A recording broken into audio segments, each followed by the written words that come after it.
തനു, ഇവിടെയും കൂടെ നോക്കാം. ഈ നേരമായതുകൊണ്ടാകും ഒരു ഹോട്ടലും റൂം ഒഴിവില്ലാത്തത്. കണ്ടിട്ട് നിന്റെ വൃത്തിയൊന്നും ഉണ്ടാവണമെന്നില്ല ട്ടോ. ആര്യ മുൻകൂർ ജാമ്യമെടുത്തു. 4-മത്തെ ഹോട്ടലിൽ കയറിയതാണ്.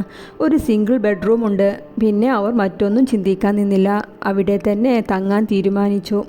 എല്ലായിടത്തും ഉള്ളതുപോലെ തന്നെ ഇവിടെയും ഒരു ആണിനെയും പെണ്ണിനെയും ഒന്നിച്ചു കണ്ട ആ നോട്ടം ഇവിടെയുമുണ്ട്. ആര്യ അവളെ ചേർത്ത് പിടിച്ച് വേഗം റൂമിലേക്ക് കയറി. തനു, ഇന്നൊന്ന് അഡ്ജസ്റ്റ് ചെയ്യോ? രാവിലെ നമുക്ക് നല്ലൊരിടം നോക്കാം. റൂമിൻ്റെ അലങ്കോലമായ പൊട്ടിപ്പൊളിഞ്ഞ അവസ്ഥ കണ്ടതും ആര്യ പറഞ്ഞു. വേണ്ട കേട്ടോ ആര്യ, നിന്റെ ഏത് അവസ്ഥയിലും ഞാൻ കൂടെയുണ്ടാകും. അത് ഉറപ്പിച്ച് തന്നെയാണ് ഞാൻ കൂടെ ഇറങ്ങി വന്നത്. അവൾ ഗൗരവത്തിൽ തന്നെ പറഞ്ഞു. ദേഷ്യപ്പെടല്ലേ എൻ്റെ പെണ്ണെ. ഏട്ടൻ്റെ ഇനിയുള്ള ജീവിതം മുഴുവൻ എൻ്റെ പെണ്ണിനെ കഷ്ടപ്പെടുത്താതെ സംരക്ഷിക്കലാണ്. ഓക്കെ? ആര്യ അവളുടെ കവിളുകൾ പിടിച്ചു വലിച്ചുകൊണ്ട് പറഞ്ഞു. തനു ഒന്ന് പുഞ്ചിരിച്ചു. നീ ഫ്രഷായി വാ, ഞാൻ ദീപകിനെ വിളിക്കട്ടെ. അവൻ്റെ കസിൻ ഒരു ഫ്ലാറ്റ് ഇവിടെ ഉണ്ട്. അത് ഒഴിഞ്ഞു കിടക്കുകയായിരുന്നു. ഒന്ന് വിളിച്ചു നോക്കട്ടെ. തനു, അവൻ രാവിലെ കീയുമായി വരാമെന്ന്. 6 മാസമായിട്ട് അടഞ്ഞു കിടക്കുന്നതാണെന്ന്. പിന്നെ റൂം മാത്രമേ ഉള്ളൂ, ബാക്കിയെല്ലാം റെഡിയാക്കണം. ഏതായാലും രാവിലെ പോയി നോക്കാം. ആര്യ ഫോൺ വിളിച്ച് റൂമിലേക്ക് കയറിക്കൊണ്ട് തൻവിയോടായി പറഞ്ഞു. നീ കുളിച്ചില്ലേ? എന്നും രാത്രി കിടക്കാൻ നേരം കുളിക്കുന്നതാണല്ലോ. വന്ന ഡ്രസ്സിൽ തന്നെ ബാത്റൂമിൽ നിന്ന് ഇറങ്ങി വരുന്ന തൻവിയെ കണ്ടതും ആര്യ ചോദിക്കുകയാണ്. ബാത്റൂം അത്ര സേഫ്റ്റിയായി തോന്നിയില്ല. ഞാൻ ഒരുവിധം ഫ്രഷായി പോന്നു. അവനൊന്ന് മോളി ബാത്റൂമിലേക്ക് കയറി. വരാന്തയിലേക്ക് തുറന്നു കിടക്കുന്ന വെന്റിലേഷൻ കണ്ടതും ആര്യക്കും കാര്യം മനസ്സിലായി. അവൻ ഫ്രഷായി പുറത്തേക്ക് ഇറങ്ങി. തനു, വേണ്ട ആര്യ, എനിക്ക് കുഴപ്പമൊന്നുമില്ല. നീ എൻ്റെ കൂടെ ഉണ്ടെങ്കിൽ ഞാൻ എല്ലാം അഡ്ജസ്റ്റ് ചെയ്ത് ജീവിക്കാനും തയ്യാറാണ്. അന്യരെ പോലെ എന്നോട് പെരുമാറല്ലേ. ആര്യ വിളിച്ചതിൻ്റെ അർത്ഥം മനസ്സിലായതും തനു അവനെ തടഞ്ഞുകൊണ്ട് പറയുകയാണ്. വാ, ഇന്ന് നമുക്ക് ഈ സിംഗിൾ ബെഡിൽ കെട്ടിപ്പിടിച്ച് കിടക്കാം. അയ്യടാ, ഇവിടെ എവിടെയും ക്യാമറ ഉണ്ടാകും. തനു റൂം മൊത്തം കണ്ണൊടിച്ചുകൊണ്ട് പറഞ്ഞു. അതിന് ഞാൻ ഇന്ന് ഫസ്റ്റ് നൈറ്റൊന്നും ആഘോഷിക്കാൻ വിചാരിച്ചിട്ടില്ല തനു. ജസ്റ്റ് എൻ്റെ പെണ്ണിനെ പൊതിഞ്ഞ് പിടിച്ച് കിടന്നുറങ്ങണം. എനിക്ക് എല്ലാം മറന്ന് ഒന്ന് ഉറങ്ങണം. അവൻ പറഞ്ഞുകൊണ്ട് അവളെ വലിച്ച് നെഞ്ചിലേക്കിട്ട് കെട്ടിപ്പിടിച്ചു കിടന്നു.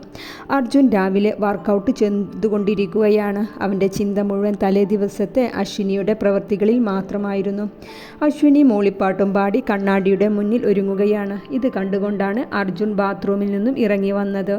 അവൻ അവളുടെ അടുത്തേക്ക് വന്ന് ടേബിളിൽ നിന്നും വാച്ചെടുത്ത് കയ്യിലിട്ടു. എന്താ കാര്യം? ഇന്ന് നല്ല സന്തോഷത്തിലാണല്ലോ. ഇന്നലെ മുതൽ ഞാൻ നിന്നെ ശ്രദ്ധിക്കുന്നുണ്ട്. എല്ലാം നിന്റെ ഇഷ്ടത്തിനനുസരിച്ച് ആയിട്ടുണ്ട് അല്ലേ? അതാണോ ഇത്ര സന്തോഷം? ഇന്നലെ കാറ് എത്തി എന്നല്ലേ പറഞ്ഞത്? പിന്നെ എന്തേ കാറ് കൊണ്ടുവരാഞ്ഞത്?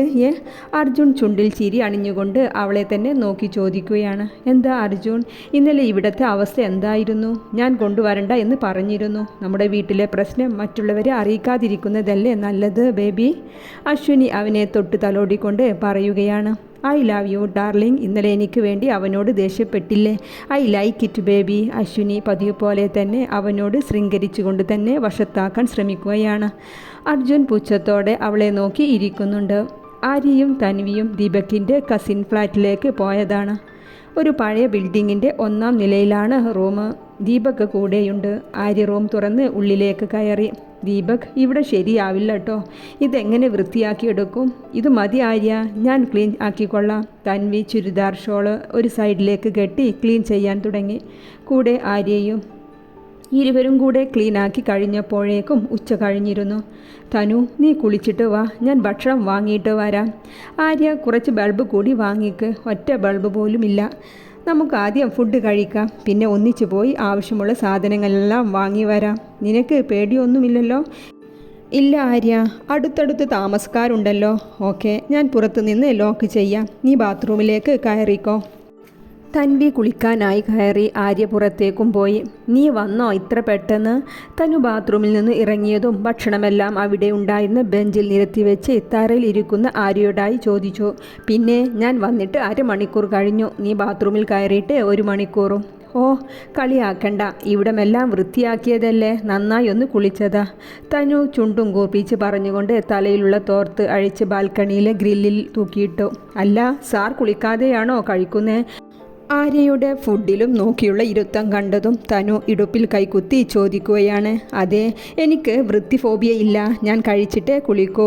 ഓ, ഇങ്ങനെ ഒരു കുഴിമടിയൻ, അവൾ അവൻ്റെ തലമുടിയിൽ വിരലിട്ട് കൊണ്ട് പറഞ്ഞു. വേഗം വാ തനു, വയറ് തന്തയ്ക്ക് വിളിക്കാൻ തുടങ്ങിയിട്ടുണ്ട്. തനു വേഗം കൈ കഴുകി ധാവണിശീല ഇടുപ്പിൽ കുത്തി അവന് ഓപ്പോസിറ്റായി തറയിലിരുന്നു. എന്താ വാങ്ങിയത് ആര്യ?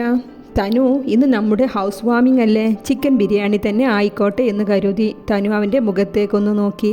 എന്തേ, ബിരിയാണി വേണ്ടേ? പിന്നെ വേണ്ടാതെ, നല്ല സ്മെല്ല് വരുന്നുണ്ടല്ലോ. അവൾ ഫുഡ് ബോക്സ് തുറന്ന് മൂക്കിലടുപ്പിച്ചു കൊണ്ട് പറഞ്ഞു. എന്നാ കഴിക്ക്, വയറ് നിറച്ച് കഴിക്ക്, എന്നിട്ട് പുറത്തു പോയി ആവശ്യമുള്ളതെല്ലാം വാങ്ങി വരാം. ആര്യ, നീ മാസാമാസം തരുന്ന പണം എൻ്റെ അക്കൗണ്ടിലുണ്ട്, ആവശ്യം വരുമ്പോൾ പറയണം കേട്ടോ. ഇപ്പോൾ വേണ്ട തനു, എൻ്റെ കയ്യിലുണ്ട്. നിനക്ക് സങ്കടം വരുന്നുണ്ടോ ഈ അവസ്ഥയിൽ? ഇരുന്ന് ഭക്ഷണം കഴിക്കാൻ നല്ല ടേബിളില്ല, കിടക്കാൻ കട്ടിലില്ല. ആര്യ, നിർത്ത്. ഇനി എന്തെങ്കിലും പറഞ്ഞാൽ എൻ്റെ തനി സ്വഭാവം നീ കാണും. തനു അവനെ നോക്കി കണ്ണുരുട്ടിക്കൊണ്ട് പറഞ്ഞു. ഞാൻ എത്ര പ്രാവശ്യം പറയണം ആര്യ, നീ എൻ്റെ കൂടെ ഉള്ളപ്പോൾ ഞാൻ ഏത് അവസ്ഥയിൽ ജീവിക്കാനും തയ്യാറാണ്. എന്നെ ഇങ്ങനെ അന്യയെ പോലെ കാണല്ലേ. തനു, കണ്ണു നിറക്കല്ലേ, വിഷയം മാറ്റ്. ആര്യ അവളുടെ കണ്ണ് നിറയുന്നത് കണ്ടതും അവൻ വേഗം പറഞ്ഞു. തനു, ഇവിടമാണ് നമ്മുടെ ഇനിയുള്ള സ്വർഗം, അത് സന്തോഷിച്ച് തന്നെ അനുഭവിക്കണം. ഓക്കെ? അവളൊന്ന് മൂളി. എന്നാൽ മോള് വേഗം കഴിക്ക്, വെയിലൊന്ന് കുറഞ്ഞാൽ പുറത്തു പോകാം. അടുക്കള സാധനവും മറ്റും വാങ്ങിക്കഴിഞ്ഞപ്പോഴേക്കും സമയം ഒരുപാടായി. ഫർണിച്ചർ കടയിൽ എത്താൻ വൈകി. തനു, കട അടക്കുകയാണല്ലോ.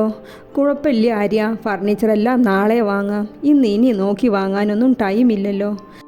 സാധനങ്ങളെല്ലാം ഓട്ടോയിൽ കയറ്റി അവർക്ക് പുറകെ തന്നെ ഫ്ലാറ്റിലെത്തി. പിന്നെ ആര്യയും തനുവും കൂടി അതെല്ലാം വേഗം സെറ്റ് ചെയ്തു വെച്ചു. രാത്രി ചപ്പാത്തിയും ചിക്കൻ കറിയും പാഴ്സൽ വാങ്ങിയതും കഴിച്ച് കിടക്കാനുള്ള ഒരുക്കത്തിലാണ്. തനു അവളുടെ 2 സാരി മടക്കി നിലത്ത് വിരിച്ചിട്ടു. തലയിണക്കായി അവളുടെ ഡ്രസ്സെല്ലാം മടക്കി അടുക്കി വെച്ചു. തനു, ഇത് കൊള്ളാലോ, കട്ടിൽ വാങ്ങാഞ്ഞത് നന്നായി. എൻ്റെ പെണ്ണിൻ്റെ മണമുള്ള ഈ സാരിയിൽ കിടന്ന് ഉറങ്ങിയാൽ ഒരു ബെഡിൽ കിടക്കുന്ന സുഖവും ഉണ്ടാവില്ല, ആര്യ പറഞ്ഞുകൊണ്ട് അതിലേക്ക് കിടന്നു. തലയിണയിൽ വെച്ച അവളുടെ ഡ്രസ്സിലേക്ക് മുഖം പൂഴ്ത്തി ശ്വാസമാഞ്ഞു വലിച്ചു.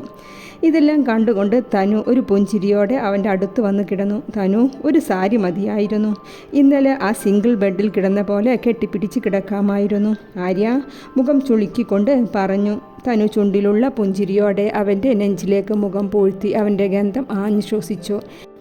എനിക്ക് ഈ ഗന്ധമാണ് ഇഷ്ടം, അവനെ ഇറുകെ പുണർന്ന് അവൾ പറഞ്ഞു. ആര്യയുടെ കൈകളും അവളെ വരിഞ്ഞു മുറുക്കി. ഒരു പുഞ്ചിരിയോടെ അവരുടെ കൊച്ചു സ്വർഗത്തിൽ ആദ്യ ദിവസം കഴിഞ്ഞു.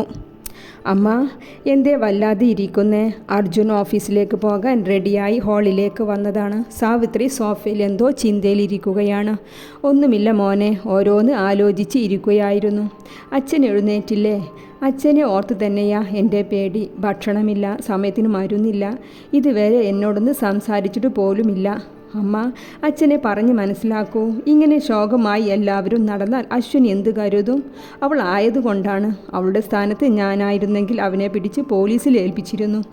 അശ്വിനി വന്നതുകൊണ്ടല്ലേ നമ്മൾ ഇപ്പോഴുള്ള ഈ ഐശ്വര്യമെല്ലാം? അമ്മ, നമ്മുടെ ഈ കൊച്ചു വീട്ടിൽ ഇപ്പോഴെല്ലാം ബ്രാൻഡഡ് ഐറ്റംസ് അല്ലേ? അച്ഛൻക്കും അമ്മയ്ക്കും പുതിയ മോഡൽ കാറും എല്ലാം അവളുടെ തീരുമാനം കൊണ്ട് വാങ്ങിയതാ, ഞാൻ പോലും അറിഞ്ഞിട്ടില്ല. ശരിയാണ് മോനെ, നല്ല കുട്ടിയാണ് അശ്വിനി മോള്. വലിയ വീട്ടിൽ ജീവിച്ചതിൻ്റെ ഒരു അഹങ്കാരവും ഇല്ലാത്ത നല്ല മോള്. ആ തൻവി വന്ന ശേഷമാണ് ഈ വീട്ടിലെ സമാധാനം എല്ലാം പോയത്. അവൾ പറഞ്ഞിട്ടാകും ആര്യ ആ പണം മോഷ്ടിച്ചിട്ടുണ്ടാവുക എന്നാണ് എനിക്ക് തോന്നുന്നത്. അർജുൻ സത്യമെല്ലാം ഏകദേശം അറിയാം, എന്നിട്ടും സ്വന്തം അമ്മയുടെ മുന്നിൽ പോലും അഭിനയിക്കുകയാണ്. ശരി അമ്മ, ഞാൻ ഇറങ്ങട്ടെ. അമ്മ ഇങ്ങനെ ചിന്തിച്ചിരിക്കും അച്ഛനെ പറഞ്ഞ് മനസ്സിലാക്കൂ, അർജുൻ പറഞ്ഞുകൊണ്ട് പുറത്തേക്കിറങ്ങി.